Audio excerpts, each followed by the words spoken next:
Hey, welcome to Anime What Ifs. This is part 10 of What If Naruto Married Temari. The sound of a window opening woke Naruto from his place on the couch. He blearily looked over to see a giggling Jiraiya headed for the stairs with his notebook in hand.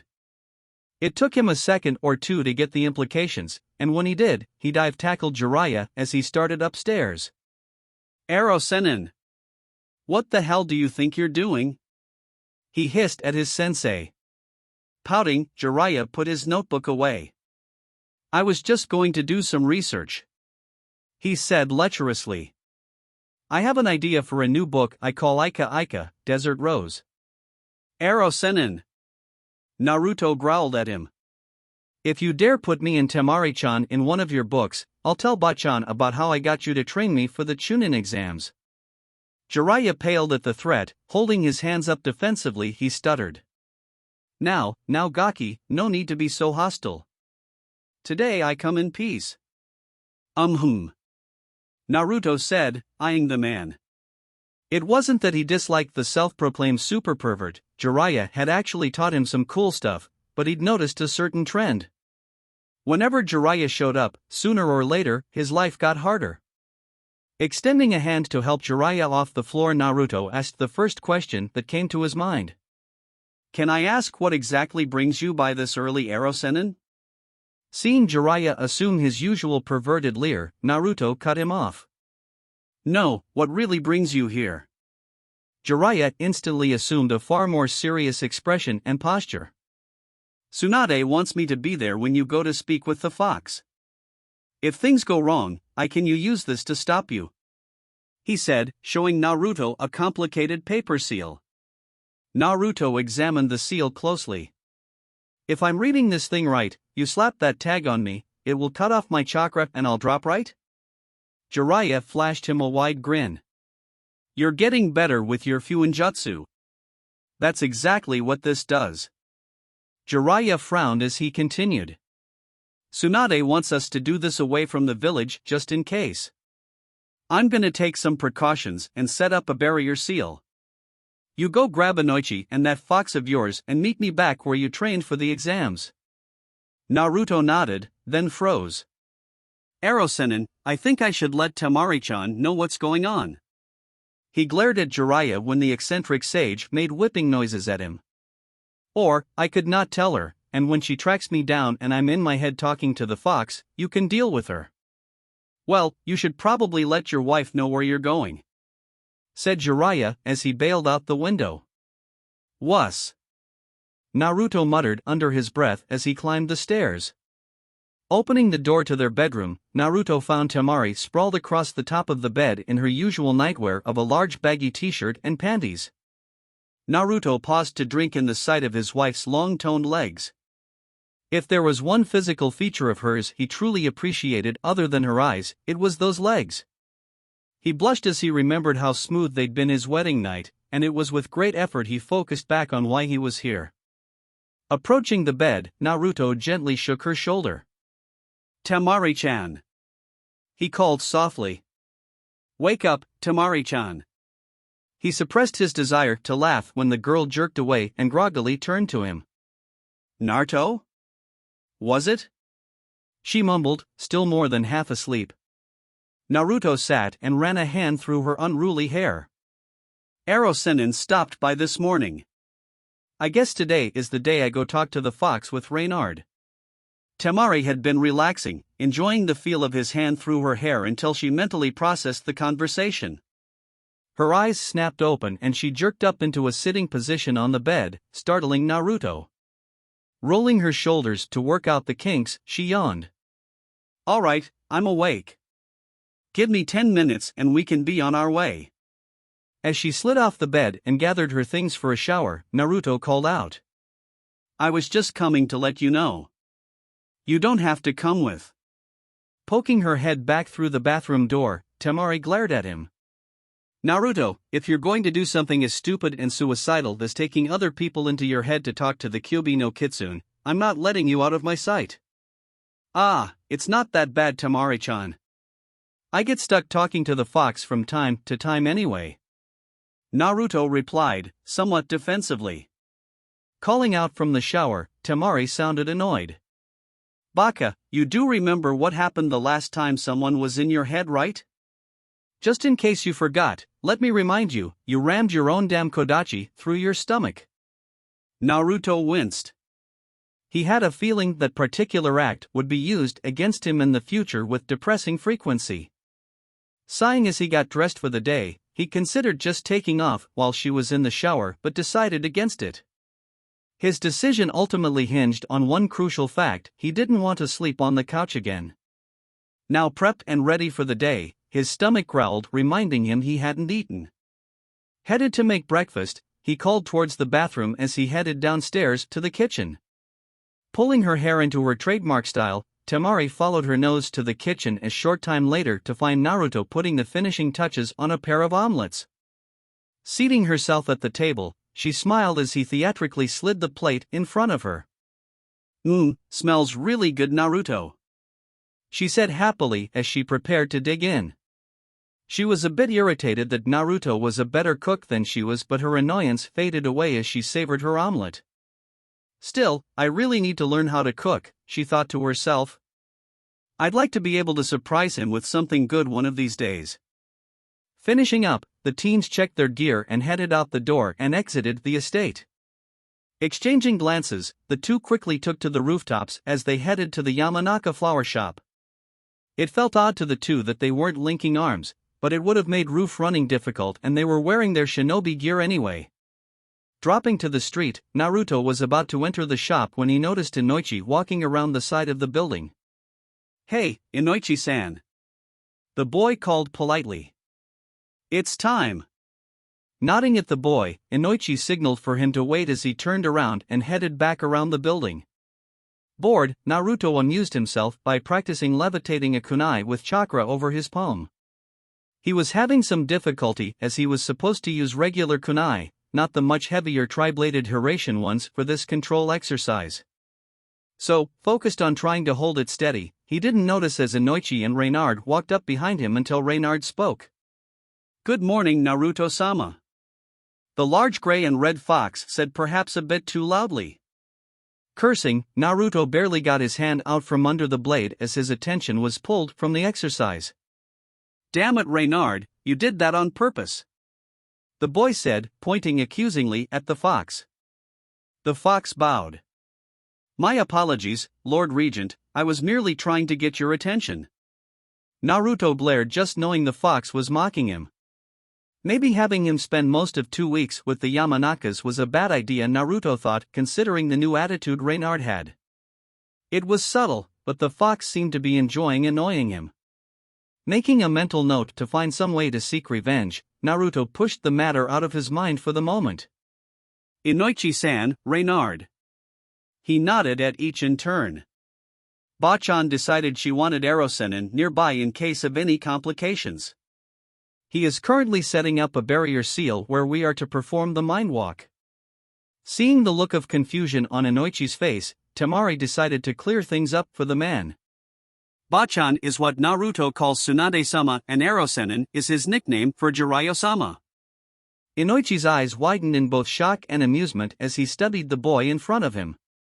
He had to admit the boy's name for Jiraiya was both amusing and accurate, but calling Tsunade Bachan? He'd only known one person with that sort of audacity, and he briefly superimposed Kushina's image over Naruto's in his mind. He may look like his father, Inoichi thought in amusement, but he definitely inherited Kushina's flippant attitude. Inoichi noticed that both teens and the fox were staring at him, and he realized he must have gotten lost in his thoughts. "All right, Naruto-san, I assume you know where we need to go?" Getting a nod, Inoichi motioned for him to lead on. As the mixed party left, Inoichi couldn't help but wonder what would have happened if Naruto hadn't married Temari. It was a shame, the kid probably would have been good for his little princess. He mentally filed that thought away for future consideration. When the group arrived at their destination, Naruto couldn't help but groan. He'd forgotten exactly why Erosenin liked this particular spot. Apparently Jiraiya had gotten bored after he prepped the middle of the field, because sure enough, he was sitting in the bushes overlooking the waterfall, giggling away as he peeped on the women below. Temari knew that Naruto called Jiraiya Erosenin, but she had assumed it was because of the books the older man wrote. Watching him in action, she now fully understood exactly why her husband called him that, to the exclusion of everything else. Growling low in her throat, she pulled her fan off her back and fully opened it. Kamaitachi no Jutsu, she called as she swung her fan, creating a visible funnel of wind around Jiraiya as her attack picked him up and tossed him off the cliff. Naruto laughed hysterically at the irony of Jiraiya being thrown off this particular cliff as Temari closed her fan with a victorious smirk. Noting her questioning look, Naruto managed to quiet down, though the occasional chuckle still escaped him. Walking over, he pulled the surprised girl into a fierce hug as he spun her around. "Have I told you lately how awesome you are, Temari-chan?" Temari blushed at the compliment and the public display of affection and demanded to be put down. At least the aptly named Erosenin wasn't here to see it, she thought as she sent unamused glances at the smirking Inoichi and Reynard. Well, Reynard wasn't really smirking, being a fox and all, but having spent several weeks surrounded by foxes, she'd learned to read kitsune body language and he was definitely amused. She was silently vowing retribution when a battered hand appeared at the edge of the cliff. Looking like he'd lost a fight with Tora the demon cat, Jiraiya pulled himself over the edge of the cliff and flopped to the ground with a groan. Seeing Naruto laughing at him, Jiraiya pouted. "You think that's funny, Gaki?" Naruto walked over to the prone form of his sensei. "No, Erosenin," he said quietly so only Jiraiya could hear him. "I'm pretty sure it's karma." "It worked, didn't it?" Jiraiya told the boy. "Oh, I never said it didn't, Erosenin, but the idea that the wife of the kid you tossed off the cliff ended up throwing you off the same cliff was funny as hell," Naruto replied with an easy grin. Jiraiya chuckled and held a hand up for his apprentice to help him to his feet. "I suppose when you put it like that, it is kind of funny." Back on his feet, he scanned the area. "I see we have everyone we need," he paused, warily eyeing Temari. "And an extra. Gaki, I thought you were just going to tell her you were leaving?" She insisted she was coming along, something about me being suicidal and stupid, and she wasn't letting me out of her sight. "I'm not sure really, I was sort of distracted at the time." "Oh?" Jiraiya said amused, as he watched Temari give Naruto a look that spelled trouble. "How were you distracted?" Naruto flushed, images of Temari in her sleepwear flashing through his head. "Nothing," he mumbled. "It's not important."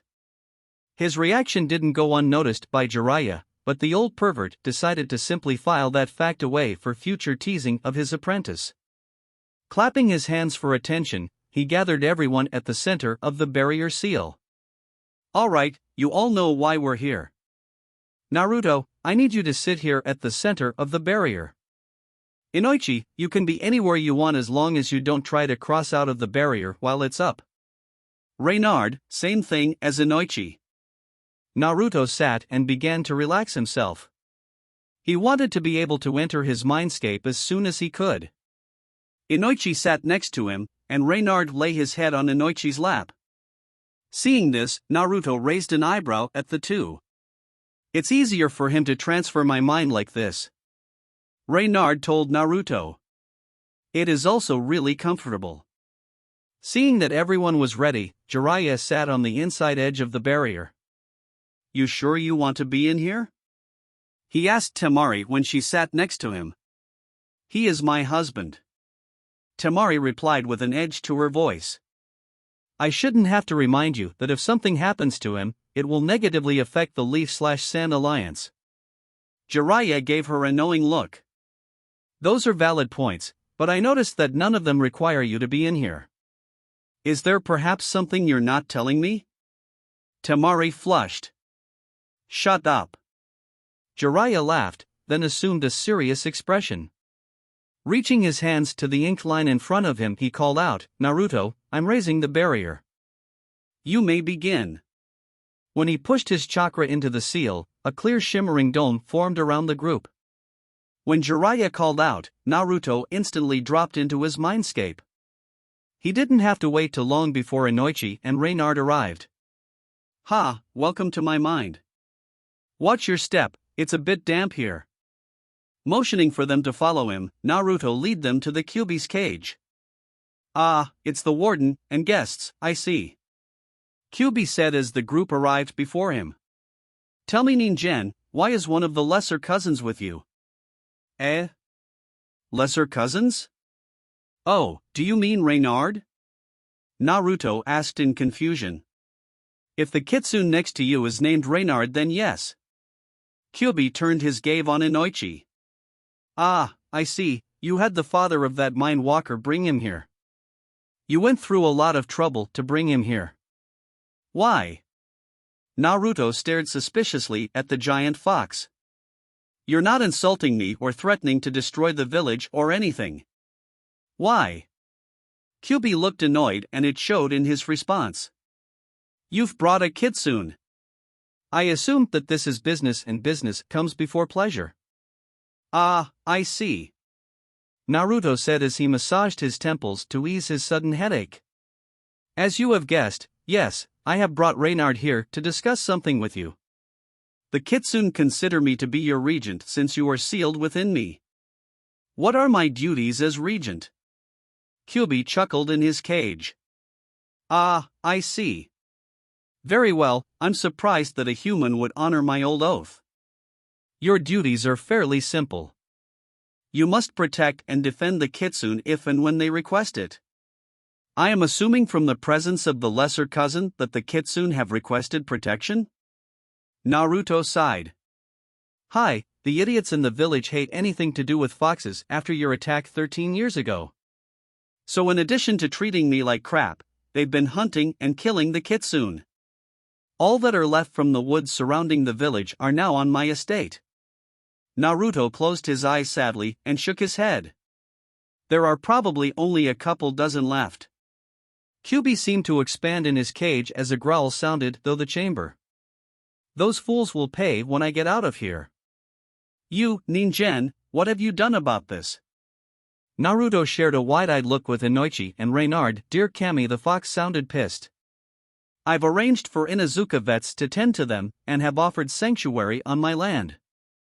To get the Inuzuka to agree, I had to consent to the Inuzuka sending young members of their clan to attempt to form life bonds with some of the kits. Kyuubi considered it wasn't a bad idea for the kitsune. Inuzuka bonded with a partner for life, and while not bred for close combat like the Ningen, the kitsune had advantages of their own. I suppose your solution is acceptable, since you won't raise the village like I would. You, lesser cousin, Reynard, the Ningen called you. Come here. Reynard bowed and edged forward to the bars, his body screaming his reluctance. Yes, Kyuubi-sama, might this one inquire, why I am approaching your greatness? Kyuubi gave one of his terrifying smiles. I have a present for you, little one. Pressing the end of one of his claws to Reynard's head, Naruto and Inoichi saw a brief flash before Reynard disappeared from Naruto's mindscape. Oi, Fox, what did you just do to him? Naruto yelled in rage. Relax, foolish Ningen, I have not harmed him. I simply transferred the basic knowledge of kitsune ninjutsu to him. Kitsune ninjutsu? Wait, what? Fox. I really don't think the village is ready for foxes spitting fireballs. Kyuubi sighed. Naruto may be a more interesting container than Mito or Kushina, but he frequently annoyed the hell out of the great kitsune. I do not care what the fools in the village think. When Reynard teaches the others the skills I have shown him, the next pathetic meatsack that attacks one of Inari's blessed will suffer greatly for the mistake. Kyuubi began to laugh as he visualized the delicious shock and horror awaiting the next fool to attack one of the lesser cousins. Naruto glanced at Inoichi and shrugged. He doubted that the foxes would go and seek revenge, but he did like the idea that they would be able to defend themselves if attacked. I wonder, since I'm stuck with Furball here, maybe I should take a page from the Inuzuka clan. I can see some advantages to Kitsune and to hell with any villagers that don't like it. Pardon Kyuubi-san, Inoichi spoke to the fox. I have a question. When my daughter was trapped here, what did you do to her? In the time since, she has had trouble with her chakra control and I believe you would know why. Kyuubi stood behind the bars, tails whipping around behind him. "Mortal, you sorely mistake me. I care not what happens to your spawn, but if I do not answer I'm sure the Ningen there will hound me for it and I do not appreciate being annoyed. Your pathetic clan jutsu requires you to send your soul into the target vessel. Your offspring's soul was in direct contact with me, the strongest of the Biju. I assumed that such contact forcibly increased her chakra reserves. Now, if you are satisfied, I believe our business is done here." Naruto gave Inoichi a questioning glance and the man nodded that he was done. "Yeah, I think that's all, Fox." Kyuubi gave them a truly malevolent smile. "Good, now that business is done, it is time for pleasure." Concentrating, he forced as much chakra through the seal as he could and then used Inoichi's link into Naruto's mind as another channel to attack. He laughed as the two vanished in a wave of red chakra and he sat back to watch events unfold. Foolish mortal. Back in the waking world, the first sign of trouble for Temari and Jiraiya was a large explosion of red chakra from Naruto that tossed Reynard and Inoichi hard against the barrier. Temari watched horrified as her husband grew fangs and claws, his whisker marks widening below his red eyes. The red chakra settled around him and formed what almost appeared to be a large fox as three bubbling red chakra tails formed behind him. "Oh, this is not good," Jiraiya muttered as he viewed Naruto's transformation. He attempted to get in close to slap the suppression tag on the feral boy, but was forced to back off when a tail swiped through where he would have been. "Oi, girly!" he yelled to Temari. "I need to get this tag on him. Can you distract him?" Temari nodded shakily. The killing intent was even worse than Gaara's, but at least she had experience dealing with something like it before. A normal shinobi would have been paralyzed with fright, but Temari pulled her fan off her back and prepared to fight. Naruto's form seemed to crouch, then exploded forward, charging the girl. She wasn't ready for the speed and barely managed to deflect him with her wind. As he rebounded off the barrier, she was just glad that Naruto didn't seem capable of jutsu like this. She shuddered to think of how bad things would be if he could use his clones like this.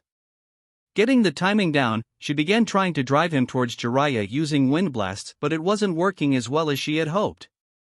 She could knock him back, but he would just use his tails to reposition himself midair to avoid the Toad Sage. Jiraiya was growing frustrated. This version of Naruto was very fast and agile. He and Temari were under the handicap of trying to fight to subdue the boy while he was under no such limitations. He was considering summoning Ma and Pa to use Sage Mode, but he really didn't want to. It would be like hitting a mosquito with a sledgehammer, and then there was the problem of Temari being present. He really didn't like using the technique in front of women. Growing tired, Temari decided to take a more proactive stance. "Kamaitashi no Jutsu!" she yelled with a slash of her fan. A visible whirlwind formed around Naruto and lifted him into the air. He began to cut through the jutsu with his tails but ran out of time when he slammed full force into the barrier. Bouncing off the barrier, he slammed into the ground hard enough to leave a small crater. Pulling himself to his feet, he cocked his head at Temari, then two claws made of chakra launched themselves at the girl.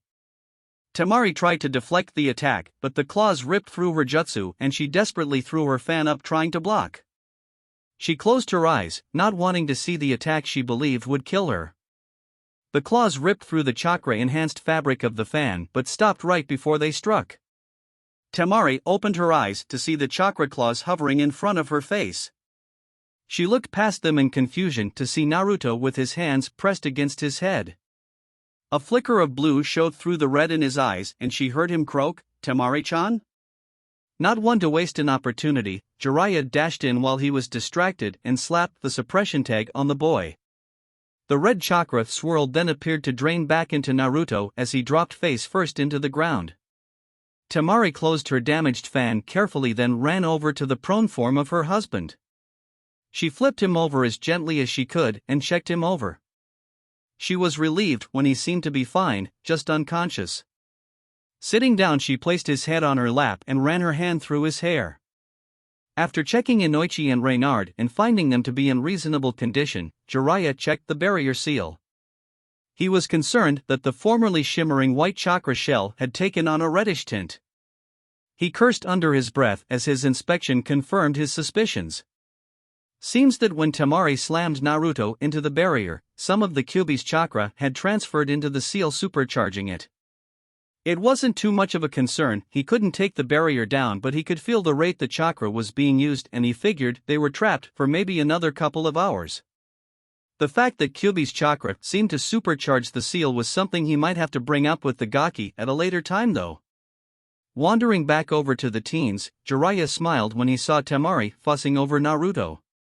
Good, the girl was strong and didn't seem to hold Naruto's Jinchuriki status against him. He could read between the lines, he knew the two were much closer than even they seemed to realize. He mentally sighed. It seemed that both of his apprentices had surpassed him in at least one thing. While he lived with the knowledge that he would never have the love of his life, both Minato and his son had found strong women to support them. Or was found for him in Naruto's case, he thought with a snort of amusement. He sat down next to Temari. I like you, girl. You've got spirit. Temari eyed the man cautiously, wondering what he wanted. It was nice to get a compliment from someone like Jiraiya, even if he had somewhat insulted her with the name girl, but she wondered at his motives. Oh, she replied coolly, eyebrow raised. I appreciate the compliment, Erosenin, but I do wonder why? Jiraiya stared off into the distance as he answered.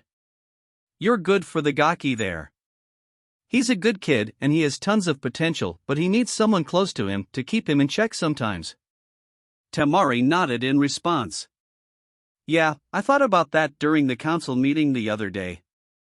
I've never seen anyone able to react on the fly the way he does, but I decided then that if he lived in the present, I was going to take the long view. Jiraiya grunted approval. Speaking of the long view, have you considered your training in the near future? I'm not sure what you mean. Temari replied. Glancing at her stomach, Jiraiya carefully considered his words. Soon, your condition will prevent you from physically training.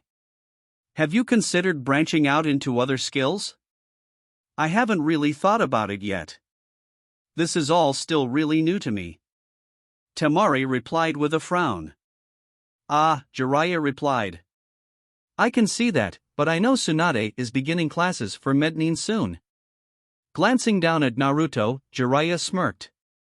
Knowing the Gaki here like I do, it would probably be a good thing for you to learn at least basic Mednin jutsu while you can't train your body. I can see your point, but I've never really thought about being a Mednin. There really aren't a lot of them in Suna. Well, it's something to think about anyway, but I know that most of the girls near your age will be there. It might be helpful in that long view you talk about if you form some bonds with them. Temari scowled, the old pervert didn't play fair at all. She knew he had a point, several of them in fact, but she dreaded dealing with the fangirls that would be there. Still, she couldn't see Tsunade putting up with that sort of behavior, and Jiraiya was right, she would need something else to train on for a while. Watching the changing expression on the girl's face amused Jiraiya, but he was smart enough to keep his amusement to himself. Laying back on the ground with his hands behind his head, he told her, well, we have a couple of hours till the barrier will drop. Wake me when it happens. Temari glared at the man as he fell asleep. Leaning down over Naruto, she whispered to the sleeping boy. Naruto-kun, you had better never turn out like him or you will regret it. The sun was setting over Konoha as Sasuke stared out the window of his study. He was tired, he was frustrated, and he was angry. His life was nothing like he had planned and he truly wanted to blame Naruto. His rival seemed to have taken an advantage over him and there didn't seem to be any way to slow the other boy down. Pain from his arm reminded him of yet another reason to be furious with Naruto, and as he thought of how the dobe had ruined him, he felt the curse seal begin to activate, feeding on his rage. A timid knock on the door forced him to tamp down the flames of his temper and the curse seal retreated, but it would be back. It always came back. What? He called out at the door, irritated. The door slid open and Sakura cautiously poked her head in. Sasuke-kun, you have a visitor. HNN. Sasuke responded. Well, don't just stand there. Show them in Sakura. Flinching from the anger in his voice, Sakura bowed her head and shuffled out.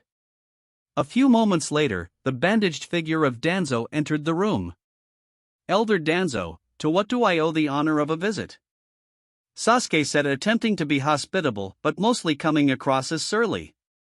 Taking a seat, Danzo studied the boy before him. Tell me, Uchiha-san, do you still seek power? Hope you liked this episode. The next INE is coming soon.